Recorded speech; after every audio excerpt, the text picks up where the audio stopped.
Stucco of this era, that early 1900s build, is actually a phenomenal material. It breathes well, it lasts all sorts of different kinds of weathering conditions, but the owner of this property, and I don't know if it was them or the people prior, they painted the stucco. And what that does is it locks the moisture in the walls.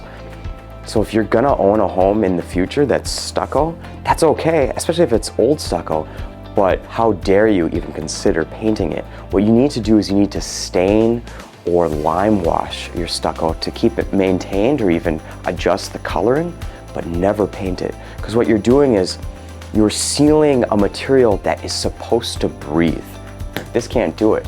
So even though right now it looks like it's well maintained and cared for, we have no idea if it actually is unless we were to drill holes in the corners of the windows and stick a moisture test in there and see how much moisture actually exists in that stucco.